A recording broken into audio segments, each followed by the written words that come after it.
Hey, greetings everyone. Daniel Lowry back with another episode in our Networking Fundamentals course. Today we're going to talk about connectivity. That's right, basic connectivity. If I can't make the two things connect to each other, then they're not going to talk at all. So that way, that whole idea of networking goes bye-bye. Watch it fly out the window. We don't want that. We want to talk between devices. I got to get them connected in some way, shape, or form if that is going to happen. So that's what today's episode is all about. Now, we have seen a little bit of this already, right? We looked at basic physical connection in the previous episode. We had a cable, it had a connector, there was a plug that it plugged into. We heard the beautiful clicking noise when that was seated home, which we loved. But that's not the only piece of the puzzle, right? There's more to it than just that lovely, it's so satisfying to hear. It's like ASMR, right? To hear that click. I'm not going to lie. It's cool stuff. But there's also a visual aspect to it. There are lights. That's right. I don't think there's any sounds, but there are lights to this, right? Lights and sounds? No, just lights here.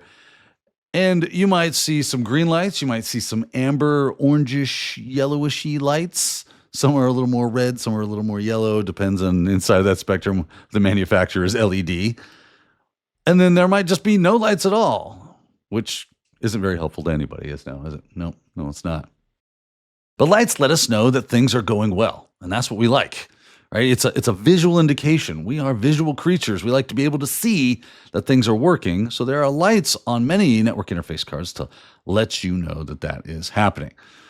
Now, let's take a look at this. I've plugged in a network cable into an Ethernet adapter, and I plugged that also into a router, and we turned everything on. So I want to kind of take a look at this.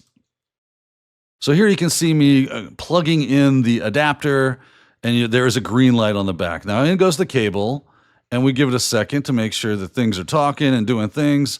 Wait for it, and there's a blinking amber light. So you see there are lights indicating things are happening. Now I'm fishing around looking for the other end, which is right there in front of me. I'm so crazy.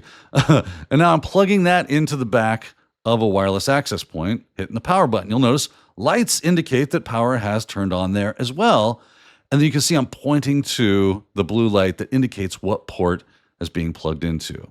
So you can see if you look on the back of something like this Ethernet adapter, you've got these two lights. The green light is staying solid, which is good. And then we see some blinking and some solidity of that amber light as well. So that should help you understand what's happening light-wise when it comes to a network interface card. Like I said, not all of them have lights, but when they do, it's very, very nice.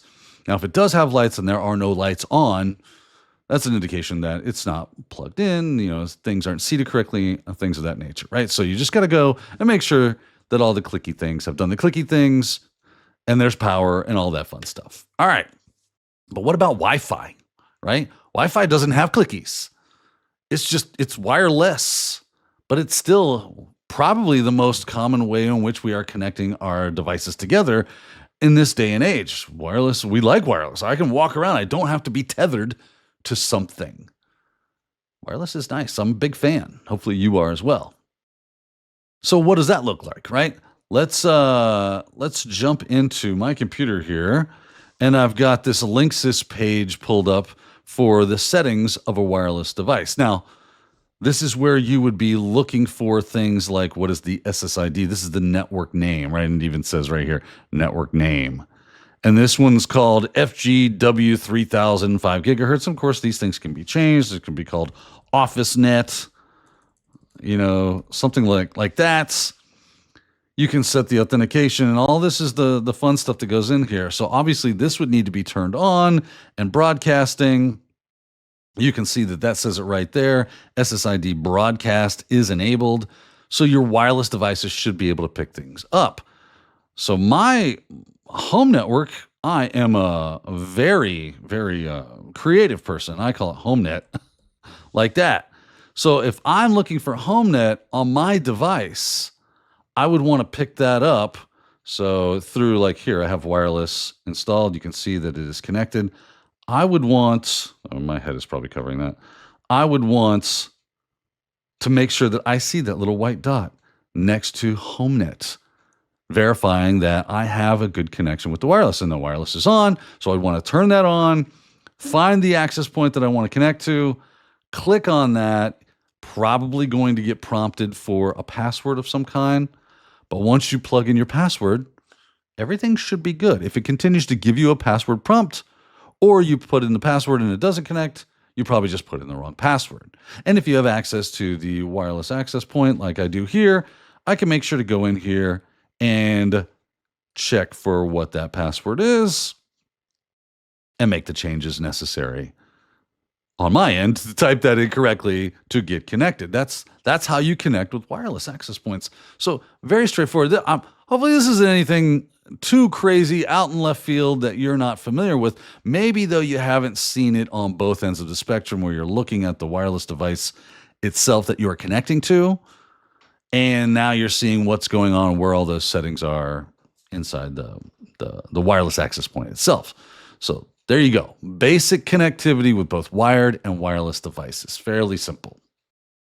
Okay, let's move into a little more of the abstract, right? A little more of the logical, the conceptual, the intangible, as we like to do. Let's talk a little more about IP addresses. Again, we addressed IP addresses in the previous episode to some extent. We actually took a little pretty good look around things like what's the network portion, what is made up, what is this IP address thing, kind of broke that down a little bit.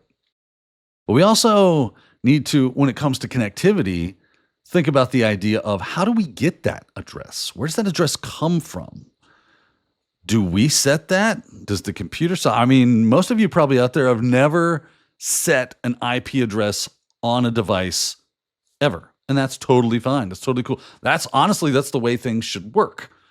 That's through a lovely protocol called DHCP. It does it for us, Dynamic Host Configuration Protocol. It's just going, hey, you need some of that stuff? I got you covered. And your device just reaches out and says, hey, I need networking information for this network that I've just connected to physically or wirelessly. And can you give me all the things so that I can play the game? I want to be a part of the team. And it does it for you. But you can also do static, right? So let's take a look. Let's get back into this here. Let's look in here. I'm in a Kali machine now. And if you basically just bring up the menu here and I just type network, a lot of times you'll see things like advanced network configuration or something like network configuration. You can see I've got some wired connections. I can click on one of those, then I can click the edit button. And in here, I can change the device name and things of that nature. But what I'm really looking for is this right here, IPv4 settings. If I click on that, you'll see I have a whole lot more stuff like the method of connectivity. You'll notice mine says DHCP, and I have addresses only, but that's not the only thing I have available. I have a drop down. I can put it on DHCP. I have it on addresses only because I'm setting some things specifically manually. I can go full manual, right? Those are some of the options that you typically will work with. Now, this is inside of a Linux machine. Cancel this. Now, let's go look at a Windows machine, shall we? So let's bop past all this stuff. Here I am in a Windows 11 box. If I open the control panel, which is my favorite way to do this, I know there's other ways, but this is my personal favorite. You look for this network sharing. I have this on large icons. You might have this on category. I go with large icons. This is the way I operate. You do you, though. But what you're basically looking for is your network and sharing center right there. We click on that, and that takes me here. And it shows me some information about my connection. But I want this little thing right here that says change adapter settings. Once I click that, it's going to take me here and show me all the adapters on my machine. Here I have Ethernet 0. And if I right click on this, I can click on status. It shows me some information about this device. I can see that there's information that's actually being sent and received down here, how long it's been up, the media state letting me know it's enabled. It's all good stuff. I can click this details button. It shows me even more information, like I have an IP address, I have a subnet mask, when I got my DHCP lease, all sorts of great information is here. What my DNS server is, who my DHCP server is, or my default got lots of information, a lot of detail in the old details button. If I need to make some adjustments, though, we're talking about DHCP and static or manually setting IP configuration. I would go to this properties button. And from here, I would again find that IPv4 or TCP IPv4 area. I would click on that and then click properties. Under here, this is where all the fun stuff happens. This is where the magic occurs for us to be able to get an IP address, either automatically or set it manually or statically, right? So here I have obtain an IP address automatically is already checked. Yay, that's how I'm getting my IP. This is being auto-configured for me. Now, I don't have that for DNS. I changed to DNS because I like to use this DNS provider. But typically, you'll just see this obtain a DNS server automatically. Again, a part of the DHCP process. Let DHCP handle it for me. But if I want to set it statically, I can use the following IP address and I can tell it, I want it to be 192.168.1 dot whatever. And remember, there is a network portion that would be that 192.168.1 portion of my IP address. And then the final last bit, right? So if I put in 192.168.1 dot whatever, I would have to make sure that that is a unique value, a unique number between 1 and 254 that is not being used. Okay? You probably start to see why most people don't do static configurations is because A, it's real easy to get something wrong. It's real difficult to maintain. There's a lot of administrative overhead to working with static or manual IP configuration.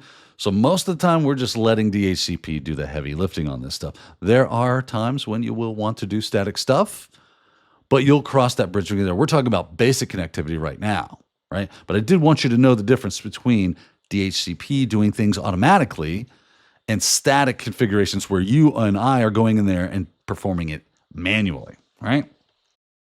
So if I wanted to put all this stuff in, I need to know all this information. You'll notice it filled out my subnet mask automatically as soon as I clicked on it.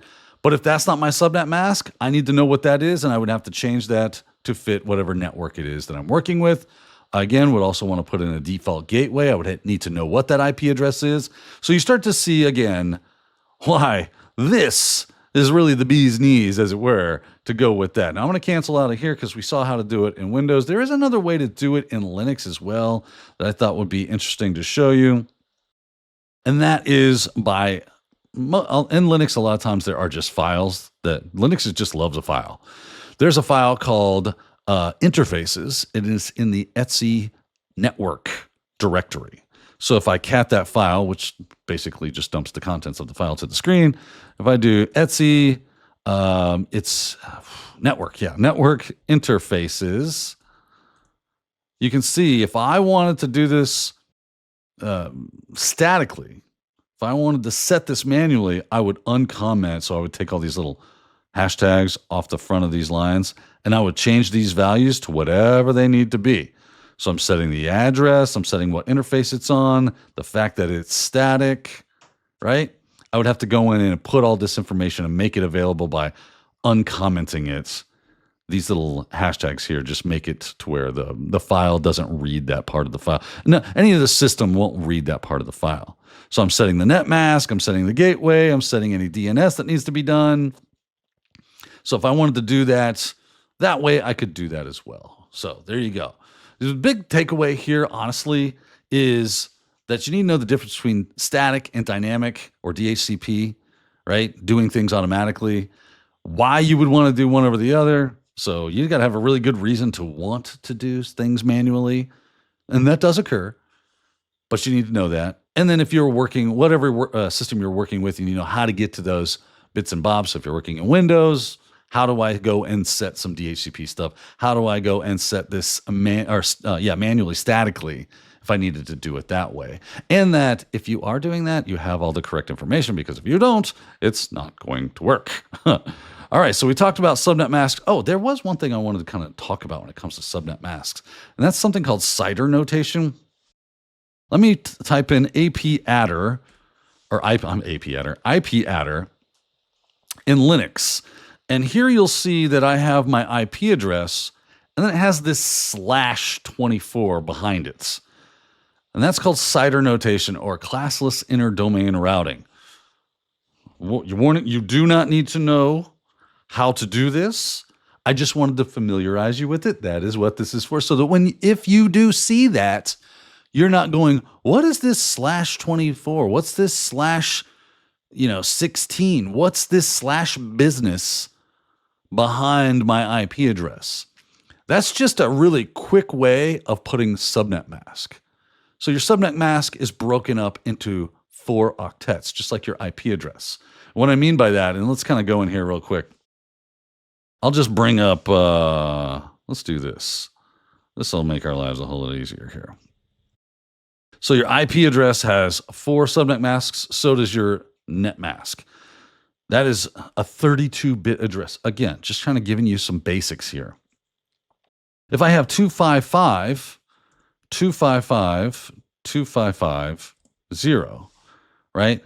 That is roughly, not roughly, it is a /24. That's what's happening there. Because this octet, and if you're picking up on the verbiage there, octet being 8, right? Which is 8 bits. There's 16 bits, there's 24 bits. Oh, that's 24 bits. So we just write it like this at the end of an IP address to let you know I'm using 24 bits. So if this was 16 bits, then guess what? This would be 0, and that's how that works. So that's, again, I don't need you to get too crazy deep in the weeds on what the heck is classless interdomain routing notation. I just wanted you to kind of get familiar with it. So if you saw that, it doesn't kind of, whoa, crazy stuff happening here. I don't know what this is. All right, finally, let's talk about the default gateway. Obviously, this is the device that gives you access to other networks. This is going to typically be your router. Again, we talked about this in the previous episode, but I'm just kind of rehashing that. If you don't have that information set, and we did see it here as we were setting this, right? So if we go back, we hit properties, go to IPv4, hit properties, and we use the following, you'll notice it asks for a default gateway right around this region, right? And you'd have to plug that stuff in. That's saying, okay, if it's not in this network, how do I get to it? What device would give me that access to other networks? You need to know that, and that's basically what it does. So that's a big, important part of the puzzle when it comes to connectivity, at least on the logical side of things, maybe not physically. You do need to be physically connected to it so that you can talk to it, but there you go. And then finally, we also talked about MAC addresses. Let's get back over here really quickly. No, it's asking me to save things. There we go. And if I wanted to, I could go to, actually, let's do this one. Let's open a terminal and let's do IP adder here. Let's grab my MAC address. We see it right there. Link ether. There's my MAC address. There was one thing about this thing that I did not tell you in the previous episode, and that is something called an organizationally unique identifier, or OUI.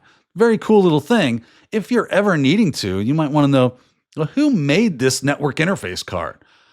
One portion of the MAC address is used to identify who the manufacturer was of that card, right? So if we take this MAC address and we see that it's got 1, 2, 3, 4, 5, 6 values, right? And we split it in half right down the middle. This is the OUI, right? Or is it the last part? I can never remember. I think it's this first part. Yes, this is the first part. My brain went crazy on me there for a second there. But the cool thing is if we grab this, you can actually look up who made these things. So just copy the whole thing, right? And I went to here. And this is called macvendorlookup.com. Very cool. You got a little box. You just pop it in there, and it will tell you who made your MAC address. There's some vendor details. This is Apple, because it's an old iMac that I'm using for that machine that just has Linux installed. But the MAC address comes from the network interface card. That is a device that's soldered to the motherboard on that old Apple iMac. It was made by Apple, and we can see that that is true because it says right here, right? That is it. So very cool. You're able to look that up. and understand that. It can be useful from time to time. So just kind of wanted to throw that on the fire for you. So that's going to do it for us today when it comes to basic connectivity. Hopefully you picked up a thing or two about how we connect things and what some of the things are going on there. It shouldn't be too difficult for you. You've probably done some of this, but I just wanted to make sure that we cover all our bases in this series. That said, more to come in the series, so I do look forward to seeing you there. Before that, if you found some value in this video, don't forget to hit the like and subscribe. And if you want to know when the next video drops, you got to hit that notification bell. And of course, join us at antisyphontraining.com. Go check out our schedule for all the events that we have going on, resources for you. Avail yourself of them, please, because they are meant for your betterment. We want to see you grow and thrive is the word I'm looking for. Yes, I want to see you thrive in the industry. So go grab all the cool stuff that we're putting out there for you and utilize it to your advantage. That said, thanks for watching. Until next time, have a great day.